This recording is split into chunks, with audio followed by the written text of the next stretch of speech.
Les armatures de peau, appelées aussi armatures longitudinales secondaires, sont des barres d'acier disposées le long des faces latérales de la poutre, parallèlement à son axe longitudinal.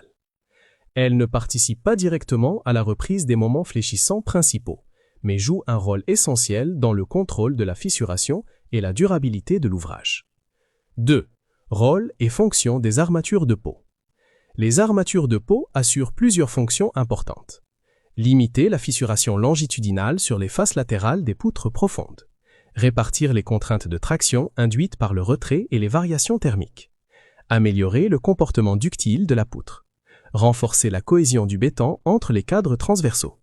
Réduire le risque de décollement du béton de couverture. Améliorer la durabilité de la poutre face aux agressions extérieures. 3. Nécessité des armatures de peau. Les armatures de peau deviennent obligatoires lorsque la poutre est dite poutre haute. Selon les règlements couramment utilisés, BAEL, Eurocode 2. Elles sont exigées lorsque la hauteur totale de la poutre dépasse 60 cm. Elles sont placées sur les deux faces latérales de la poutre. 4. Disposition et implantation. 4.1. Position. Disposée sur les faces latérales de la poutre. Répartie sur toute la hauteur utile, en dehors des zones d'enrobage. Placée à l'intérieur des cadres transversaux. 4.2. Nombre de lits. Généralement, 1 à 3 lits par face selon la hauteur de la poutre. Répartition uniforme sur la hauteur. 5. Diamètre et espacement. 5.1. Diamètre des barres. Diamètre couramment utilisé, 8 mm, 10 mm ou 12 mm. Le choix dépend de hauteur de la poutre, largeur, conditions d'exposition, prescription du règlement. 5.2. Espacement. Espacement vertical maximal, 20 à 30 cm. Doit garantir une bonne répartition des fissures. 6. Section minimale des armatures de peau. Selon l'Eurocode 2, la section totale des armatures de peau par face doit être au minimum. Ou, phi, largeur de lame de la poutre. H, hauteur totale de la poutre. 7.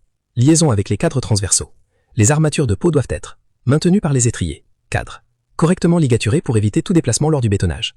Elles participent indirectement à la reprise des efforts de cisaillement. 8. Enrobage.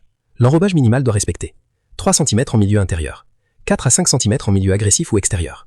L'enrobage protège l'acier contre la corrosion et le feu. 9. Erreur courante à éviter. Omission des armatures de peau dans les poutres hautes. Espacement trop important entre les barres. Mauvais enrobage latéral. Armature non ligaturée au cadre. Confusion entre armature de peau et armature principale. 10. Conclusion. Les armatures de peau sont un élément essentiel dans la conception des poutres en béton armé de grande hauteur. Elles garantissent un bon contrôle de la fissuration, améliorent la durabilité et contribuent à la sécurité structurale de l'ouvrage.